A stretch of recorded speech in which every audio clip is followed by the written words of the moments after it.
object becoming now of great importance is the establishment of a strong front on our western boundary, the Mississippi, securing us on that side as our front on the Atlantic does towards the east.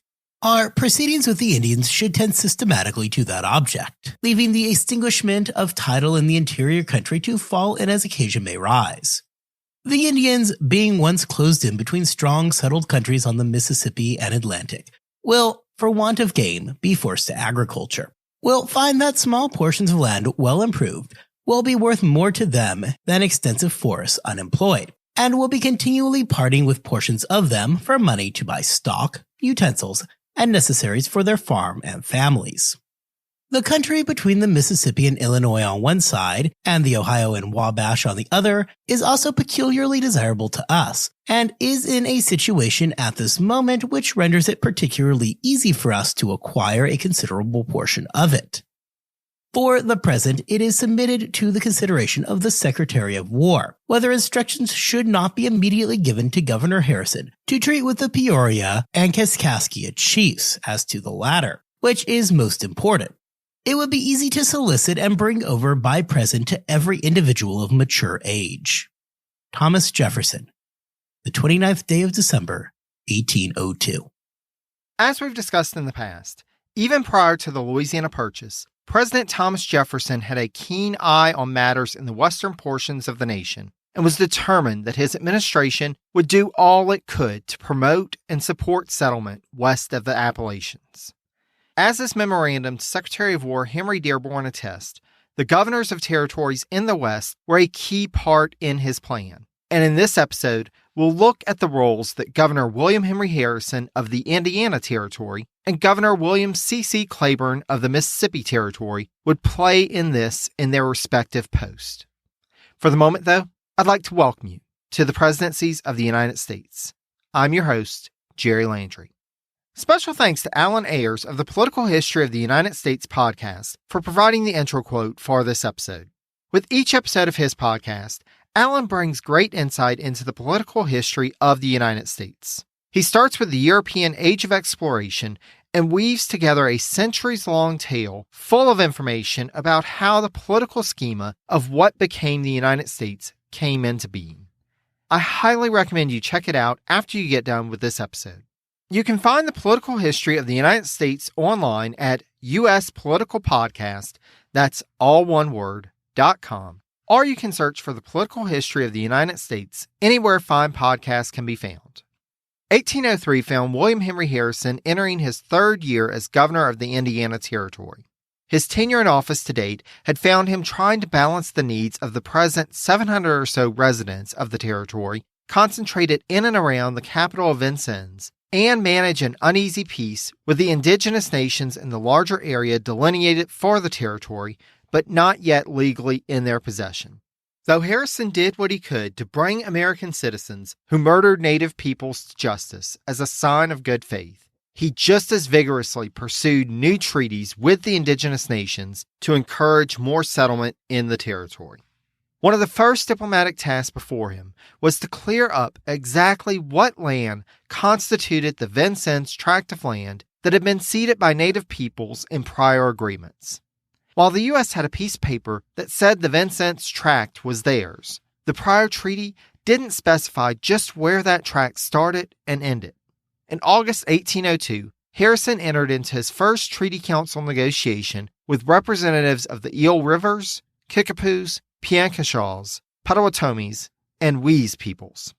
As described by historian Robert Owens, quote, Harrison addressed the assemblage, speaking against the dangers of violence and alcohol, and assuring them that President Jefferson had their best interest at heart. The speech failed to impress his native audience, and negotiations dragged into September. Part of Harrison's problem as a negotiator was, as noted by Owens, that he, quote, like most Americans, saw British intrigue at the heart of nearly any trouble the United States faced. The old tendency of seeing British and Indian interest as one and the same blinded Harrison, and he overlooked the fact that most Northwestern Indians held little enthusiasm for British promises at this point. Despite his initial stumbles, Harrison worked with some of the native representatives in attendance to convince the others to designate 4 of the chiefs at the council to return the next year to finalize a treaty. 2 of the 4 chiefs that would return were Potawatomis, who had a questionable claim to the lands being negotiated over. But this would prove to be the first instance of Harrison employing what would become a regular strategy for him. Quote, the inclusion of tribes that had little claim to an area, which would increase the likelihood that they would agree to sell it. I should note here that Harrison was neither the first nor the last person of European descent who would employ this strategy when dealing with the native peoples of the Americas, but he would put it to good use during his tenure as governor of the Indiana Territory. Harrison's other major problems in the first year of his governorship dealt with internal tensions. When he arrived at Vincennes, he found that the territory was suffering from a labor problem, and the residents had divided into 2 camps with regards to a potential solution to it.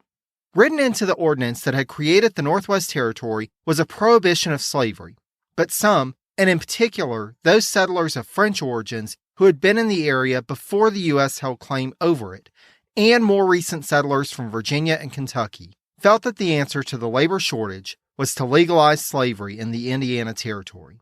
Those in the pro-slavery faction, as can be imagined, tended to be those who had the means to acquire enslaved individuals to help in their operations. Harrison himself had arrived in the territory with an enslaved individual who was presumably part of his inheritance from his familial ties in Virginia. So it's not surprising that in fall of 1802, he worked to call together a convention to consider the question of, quote, formally establishing slavery in the territory. The convention met in Vincennes on Christmas Day 1802 and agreed to send a petition to Congress to suspend Article 6 of the Northwest Ordinance in the Indiana Territory for 10 years. Now, the reinstatement of Article 6, which would again prohibit slavery in the territory, would not be retroactive. Thus, any enslaved individuals in the territory up to that point would remain enslaved. A congressional committee considered the issue, but on March 2, 1803, reported to the House of Representatives that it, quote, would be highly dangerous and inexpedient to suspend Article 6 in the Indiana Territory, and thus the request was denied. So many people ask me how I felt when George Floyd was killed. And as I sit across a table from a black man who's about to talk about how the murder of another black man felt, I don't think it really matters how I feel.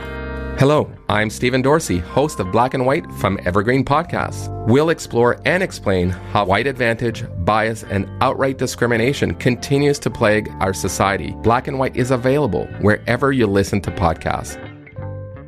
Harrison's counterpart in the Mississippi Territory, William C.C. Claiborne, also faced internal divisions upon taking up his post. The animosities in that territory, however, were more of a local offshoot of the larger political struggle between Democratic Republicans and Federalists. As a member of the former party, Claiborne naturally took up their cause as elections to the territorial legislature drew closer and would face sharp criticism from the faction aligned with Claiborne's predecessor as governor, Winthrop Sargent, and the territorial secretary, John Steele. Steele, despite still being a part of the territorial government, would use his authority to help the opposition to Claiborne's administration. Steele would be driven out of his post when his term ended in May 1802, but by that point, the damage was done. The territorial elections of July 1802 would find the anti-Claiborne faction gaining control of the territorial House of Representatives. Claiborne would at least retain the support of the appointed Legislative Council, and events would prove that he needed as much support as he could get to deal with the trials ahead. Unlike Harrison, Claiborne did not have many issues come up in the early part of his tenure related to indigenous nations in the area, and the few that did were handled by Benjamin Hawkins, who we were introduced to last episode. Despite some confusion and directives coming from the federal government starting in the Adams administration as to the role of the territorial governor versus that of the designated agents in the territory, Hawkins continued to carry out his role in the territory as he had previously. He had conducted a series of negotiations with representatives from various native nations since Jefferson's inauguration in 1801, but none had proved successful from the American point of view, and the commissioners in the negotiations, including Hawkins, believed one leader to be responsible. William Augustus Bowles had been born in Maryland prior to the Revolution and had joined the British Army during that conflict. Due to circumstances beyond the scope of this podcast to explore in detail, Bowles was ultimately adopted by the Muskogee and became a leader in Muskogee society while at the same time maintaining close ties to the British. As in the Indiana Territory, it was seen that the British, through Bowles, were influencing affairs in the Mississippi Territory, and if they were ever going to make progress in negotiations with the native peoples in that area, something would have to be done about Bowles. This, however, was Hawkins's problem to solve, as Claiborne saw no reason to change the status quo by interjecting himself into those negotiations. Claiborne did receive reports on affairs related to native peoples in other parts of the territory, and, like Harrison, sought to prevent the sale of liquor to indigenous peoples and interceded in incidences of violence and theft between native peoples and white settlers. By and large, though, Claiborne's direct intervention in relations with indigenous nations was in ensuring the safety and security of trading routes in and out of the territory, as well as in dealing with a growing number of Choctaws that were encamped near Natchez that, quote, sustained themselves mainly by theft and plunder. Claiborne's focus, however, was more on developments further downriver.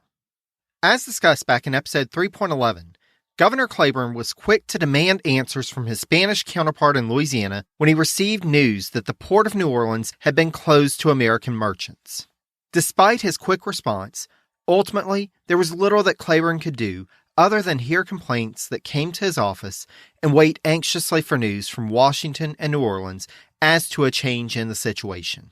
Claiborne addressed the Mississippi Territorial Legislature on December 9, 1802, about the situation and warned that, quote, he held out no prospect of immediate relief, but called for the legislature and the people, quote, to have faith in the federal government's ability to resolve the problem.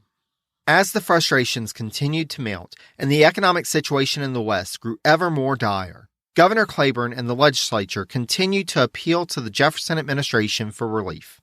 In one of his letters to Secretary of State Madison, Claiborne made sure to note, quote, that there were about 2,000 militiamen in the territory who were pretty well organized, and that, given his knowledge about the strength of Spanish forces in New Orleans, he estimated that only 600 men were needed to take possession of the city.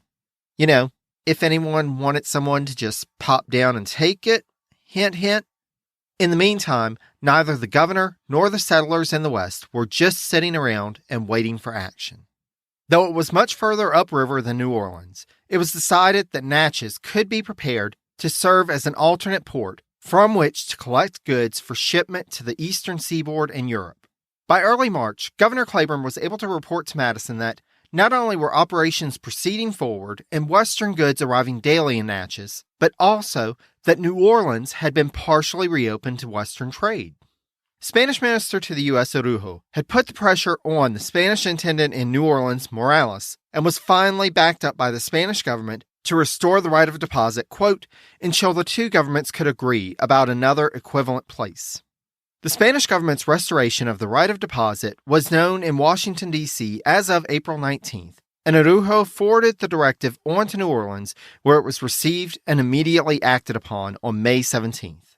Despite this reversal, it was clear to those American settlers in the West that a permanent solution was needed.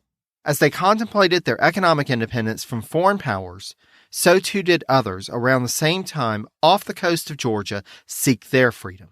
In 1803, a group of Igbo people, originally from what is now Nigeria, who had been enslaved and transported across the Atlantic, were sold near Savannah, Georgia, and their new owner made arrangements for them to be transported to St. Simon's Island.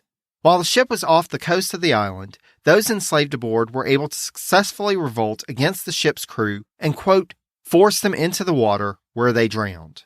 The problem, however, was that these newly freed individuals were still far from their home and likely would not have had the knowledge of how to successfully sail an early 19th century European-style vessel back to their homeland. Thus, the ship ran aground. For reasons that are likely to forever remain shrouded in history, these individuals decided to, quote, take to the marsh and drown themselves. It is outside of the scope of this podcast to delve too much into the subject of death by suicide in the population of enslaved individuals of the time, and whether this was done out of desperation or was a symbolic act to reclaim power. To explore that subject in further detail, I recommend Terry Snyder's essay in the Journal of American History entitled Suicide, Slavery, and Memory in North America, which was my primary source for recounting this event. I should also note that, from my research, the Igbo Landing slave revolt does not seem to have been too well known in the print media or in white American society at the time. That being said, not only did I feel it important to note this event as a reminder of the role of the slave system in the United States of 1804, but this story was so well told in the enslaved community for decades to come that, when the Federal Writers Project of the 1930s sought to interview the people still alive at the time who had previously been enslaved and their families, people interviewed in the Georgia and South Carolina Sea Islands shared the story of the Igbo Landing slave revolt with interviewers. The story of freedom, no matter how well publicized or shared in discreet circles, has not been, nor will it ever be solely a story of white Americans, as the Igbo demonstrate. There was much anticipation in Washington, D.C. about news on the negotiations with the French, but with the end of the congressional session in March 1803, Jefferson decided to make a quick trip back to Monticello. He was back in the national capital when news arrived that the Spanish government had agreed to restore the right of deposit, but he was still anxious about how to proceed in the West. He wrote to Dr. Hugh Williamson, his old colleague from the Continental Congress, that, quote, "Although I do not count with confidence on obtaining New Orleans from France for money, yet I am confident in the policy of putting off the day of contention for it." The president expressed his exasperation for those, in particular Federalists, clamoring for New Orleans to be taken by force when he wrote, quote, "To have seized New Orleans as our federal maniacs wished would only have changed the character and extent of the blockade of our western commerce. It would have produced a blockade by two superior naval forces of the navigation of the river as well as of the entrance into New Orleans, instead of a paper blockade from New Orleans alone, while the river remained open." While the spring did not bring news of the results of Monroe's mission, there was still much for the government to consider. The administration learned around the end of April or early May that Great Britain and France were going back to war. Naturally, Secretary of State James Madison evaluated the situation through the lens of what it meant for the United States and wrote in a private letter to Monroe that, quote, "I hope we shall be wise enough to shun their follies and fortunate enough to turn them by honest means to our just interest. You will probably have arrived very critically for the purpose." The president would likely have had this development and what it meant for the United States on his mind as well, but a good portion of his attention was on the preparations for something that had been an ambition of his for quite some time, as Meriwether Lewis spent the first half of 1803 preparing to launch the transcontinental expedition. With funding secured from Congress, Jefferson had begun instructing Lewis, quote, "in the use of the sextant and other measuring institutions, and making arrangements for Lewis to gather information and supplies from various sources in other parts of the United States." In addition to the maps in the president's collection, Jefferson arranged for Secretary of the Treasury Albert Gallatin, who was, quote, "a serious map collector," to work with Lewis. Gallatin arranged for a map to be prepared for Lewis, quote, "showing North America from the Pacific coast to the Mississippi with all the information that was currently available, and with, quote, "a few wild guesses as to what the Rockies might look like in the course of the Columbia River." Jefferson and Lewis would spend evenings in the president's house, sometimes going well into the wee hours, discussing the details of the expedition and trying to anticipate all their needs in terms of equipment, coping with the climatological conditions, examining flora and fauna, and in dealing with indigenous peoples that they should meet along the way. They put their heads together to anticipate all that they could, and Lewis used the time to put together a tentative timeline. He would gather provisions and make what preparations were needed on the East Coast, then make his way west, where he would recruit men for the journey along the way. His plan was to be in St. Louis by August 1st and get as far as he could up the Missouri River before settling into winter camp. When March 15, 1803 arrived, the clock was a-ticking, and it was time for action. On that date, Meriwether Lewis left the president's house, in which he had lived and served for nearly 2 years, and made his way to Harper's Ferry, Virginia, which was the site of the arsenal for the U.S. Army. Not only was Lewis seeking arms and ammunition for the expedition, but he needed the craftsmen at Harper's Ferry to construct a collapsible iron boat frame that he and Jefferson had devised. However, rather than this being a quick pit stop on the way as was originally planned, Lewis stayed on at Harper's Ferry to personally oversee the construction of the boat. He used the time to reach out to contacts in the West to get some preparations moving out there. But Jefferson grew concerned that this was eating away into time for other plans that Jefferson considered valuable. As noted by historian Stephen Ambrose, quote, he, i.e. Lewis, by this point had made his first important independent decisions: where to spend his fast disappearing time and what boat to build. This was the beginning of a new relationship with Jefferson. The further Lewis got from Washington, D.C., the less direct influence Jefferson would have over the course of the expedition.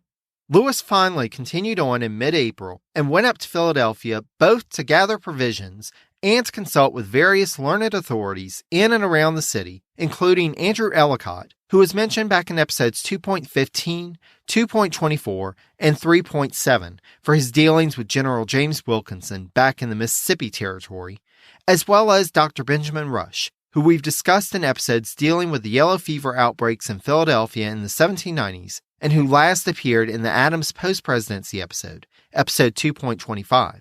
After making arrangements for the transportation of the provisions that he had purchased to Pittsburgh, in mid-June, Lewis made his way back to Washington, D.C. for a final conference with Jefferson before heading west. While Lewis had been away, President Jefferson had been busy preparing the official instructions which would guide Lewis and the expedition, and in so doing, he consulted with various members of the cabinet. Secretary of State James Madison had little to add, though he did pose a critical question as to whether, quote, the laws of the United States give any authority at present beyond the limits of the U.S. Lewis and his party would be traveling beyond the established borders of the nation and possibly into territory claimed by other nations. What legal protections and rights would they really have, especially considering, as discussed in episode 3.12, the Spanish government was not too keen on the expedition in the first place and considered it to be a first step towards further American expansion west. Next up was the response from Treasury Secretary Gallatin. Gallatin requested that Jefferson add to the instructions for the expedition to gather intelligence, quote, about the Spanish post in Louisiana and the British activities along the Missouri River. He was not squeamish about admitting the importance of this mission to future American interests in the West, going so far as to write that, quote, the future destinies of the Missouri country are of vast importance to the United States, it being perhaps the only large tract of country, and certainly the first which, lying out of the boundaries of the Union, will be settled by the people of the United States. Attorney General Levi Lincoln also did not hesitate to share with the president that, quote, I consider the enterprise of national consequence and, to a degree, personally hazardous to the projectors and individual adventurers. In addition to the physical challenges for the members of the expedition, Lincoln warned that, quote, in the perverse, hostile, and malignant state of the opposition, with their facility of imposing on the public mind and producing excitements, every measure originating with the executive will be attacked, with a virulence in proportion to the patriotism of the motive, the wisdom of the means, and the probable utility of its execution. Lincoln advised that some of the antagonism to the mission would be quelled if Jefferson attached to it an added goal of bringing, quote, religion and morality to the native peoples to be found in those lands along the way, as, quote, if the enterprise appears to be an attempt to advance them, it will by many people on that count be justified, however calamitous the issue. When Lewis arrived back in Washington, Jefferson shared the draft instructions with him, and together, the two worked to finalize the document. During this process, and as the mission scope seemed to grow ever larger, they considered one major shift in their plans. As noted by Ambrose, quote, the instructions called for information in so many areas that one man could hardly provide it all, and certainly could not do it all well. It was plain common sense to have two officers. A second officer would be a help in enforcing discipline and in fighting Indians if it came to that. Though a second officer would also increase the cost of the expedition, it would help to ensure its success with the right man being brought on board. Luckily, Lewis had someone in mind, and Jefferson had even received another recommendation for the same candidate back in December, as we discussed in episode 3.12. During his Army tenure, Meriwether Lewis had been transferred into the Chosen Rifle Company, a company, quote, of elite riflemen sharpshooters, which was under the command of a fellow Virginian, Captain William Clark. Though Clark resigned his commission 6 months later, as described by Ambrose, quote, in that 6 months together, Lewis and Clark had taken each other's measure. They complemented each other. Clark was a tough woodsman accustomed to command. He had been a company commander and had led a party down the Mississippi as far as Natchez. He had a way with enlisted men without ever getting familiar. He was a better territorial surveyor than Lewis and a better waterman. In general, in areas in which Lewis was shaky, Clark was strong, and vice versa. Thus, on June 19, 1803, Meriwether Lewis wrote to William Clark to, as he stated, provide him with, quote, a summary view of the plan, the means, and the objects of this expedition, and would conclude the letter with the big ask. Quote, if therefore there is anything under those circumstances in this enterprise which would induce you to participate with me in its fatigues, its dangers, and its honors, believe me, there is no man on earth with whom I should feel equal pleasure in sharing them as with yourself. On June 20th, Jefferson completed his final set of instructions to Lewis on the mission. The focus of the expedition would be, quote, exploration and commerce, and among the various goals of the mission were, quote, to explore the Missouri River and such principal stream of it as, by its course and communication with the waters of the Pacific Ocean, may offer the most direct and practicable water communication across this continent for the purposes of commerce. Quote, to make yourself acquainted, as far as the diligent pursuit of your journey shall admit, with the indigenous peoples of the lands through which they journeyed, and to make various botanical, biological, climatological, ecological, geologic, and archaeological observations. Jefferson also empowered Lewis to designate his successor, quote, on the accident of your death. As Lewis made more purchases of supplies and preparations for the journey, Jefferson and his administration made their final contributions to the effort. Secretary of War Henry Dearborn authorized the Army Paymaster on June 29th to supply Lewis with $554, quote, being 6 months' pay for 1 lieutenant, 1 sergeant, 1 corporal, and 10 privates that Lewis would recruit from Army garrisons along the way. Dearborn also sent messages to the commanding officers that they were to cooperate with Lewis without question, and, on July 2nd, provided Lewis with an additional, quote, authorization to select up to 12 non-commissioned officers and privates from the post, which would hopefully ensure that Lewis could choose the members of the expedition without any questions from the commanders, who would be losing good men from their service in the process. Jefferson authorized the War Department to give Lewis an 18-month advance on his salary, which, as Ambrose notes, was, quote, possibly for land speculation or to pay off debts.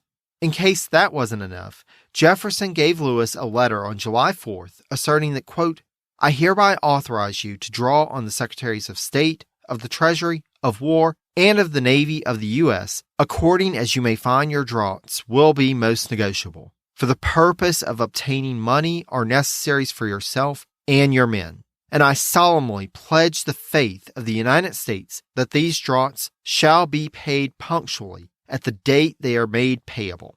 I also ask of the consuls, agents, merchants, and citizens of any nation with which we have intercourse or amity to furnish you with those supplies which your necessaries may call for, assuring them of honorable and prompt retribution.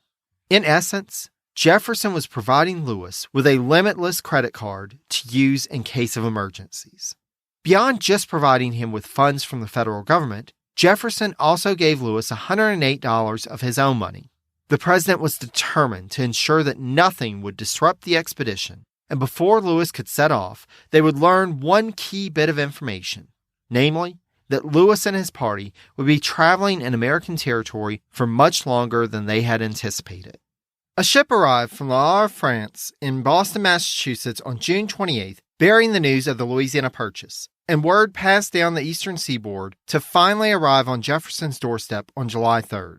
The president was elated, as you can imagine, and arranged for Samuel Harrison Smith to print the news of the purchase in the National Intelligencer the following day, the 4th of July. Though they knew none of the details as to where the borders of the newly acquired territory were or how much the purchase price had been, Jefferson wrote to his son-in-law, Thomas Mann Randolph, on the 5th that, quote, "This removes from us the greatest source of danger to our peace." Not everyone, however, was quite so thrilled. When reporting the news of the Louisiana Purchase, a Federalist newspaper in Boston pronounced the Louisiana colony to be, quote, "a great waste, a wilderness unpeopled with any beings except wolves and wandering Indians. We are to give money, of which we have too little, for land of which we already have too much." We'll be talking much more about the reaction to the purchase and how the Jefferson administration and the U.S. government worked out the details of integrating these new lands into the nation in future episodes. But with our next episode, I'd like to get caught up on what was going on in the Mediterranean. Though the Louisiana Purchase has taken up a good deal of the narrative the last few episodes, we must still remember that the U.S. was also engaged in a naval war with the Barbary powers of North Africa. Thus, it's there that we'll pick up next time. Before we part ways, I wanted to include a few shout-outs. First, I've had 2 reviews posted recently on Apple Podcasts by fellow podcasters that I wanted to acknowledge. The first was from Wanting About Her Story, and it was titled, "How Did I Not Know This?" This podcast is informative, well-researched, and entertaining. I'm constantly wondering, how did I not know this? Especially as an American listener. I feel like I'm gaining a better understanding of our country's political history and am able to better understand current events. Keep up the great work. The second review was from Plodding Through the Presidents and is titled Scholarly but Accessible. Meticulously researched and related in an entertaining, narrative way by a passionate writer. Truly excellent history for those looking for a deep dive. Dive in. Thanks so much for those reviews. Both Whining About Her Story and Plodding Through the Presidents are great podcasts that I subscribe to personally and that I can't recommend enough. I also wanted to take a moment to acknowledge my first patron. Prior to the COVID-19 epidemic hitting the U.S., I was beginning work to start up a Patreon account because, as you can imagine, monthly hosting costs, research materials for the podcast, and planned technology upgrades are not cheap. However, with the current state of things, my page was created, but I hit pause on the project for the time being. Despite my pause, I had a listener do a bit of research to not only find my bare Patreon page, but also pledge a contribution. Thus, I'd like to do a special shout out to Kara for becoming my first patron. When I reached out to offer my thanks, she shared that she was motivated to pledge as, quote, "It is evident how much research and work goes into your podcast, and that she wanted to support my efforts." With Kara's encouragement, I've started working on the Patreon page once more, and we'll be posting the link to it on the website, as well as on my social media, should any others be so inclined to support this project. Speaking of support, special thanks again to Alan of the Political History of the United States for providing the intro quote for this episode. Special thanks also to friends of the podcast, the Itinerant Band, who have graciously allowed me to use clips from their rendition of Jefferson and Liberty as our intro and outro music. To learn more about the Political History of the United States podcast, the Itinerant Band, or this podcast, check out the website at presidencies.blueberry, that's BLUBRRY.com. There's tons of information on there, as well as past episodes, and you can also learn about the show's first sponsor, the Hero Soap Company. Given the current state of affairs, cleanliness is more important than ever, and the Hero Soap Company uses natural ingredients and essential oils to craft products that will soothe and cleanse your skin.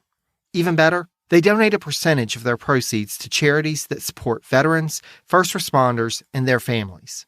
By using the direct link on the website or going to Hero Soap Company, that's all one word, .com, and using the promo code Presidencies at checkout, you'll not only help support those who have served the U.S. on the front lines at home and abroad, you'll also help me to offset the cost of this podcast, ensuring that I'm able to keep going on this journey for years to come. I can't thank all of you enough for the support that you've given me thus far. The fact that both the sponsorship opportunity and my first patron both came in the last few weeks has proved to me just how much my efforts mean to all of you. And I hope that through offering numerous options for you, with your continued support, this journey will proceed forward at a strong pace and will take us down paths of exploring presidential history that we may not have been able to go down otherwise. Though I may be the sole host, this isn't a solo project by any stretch, and I couldn't do this without all of you. Thank you so much. And until next time, stay safe and healthy, be kind to one another, and take care, dear friends.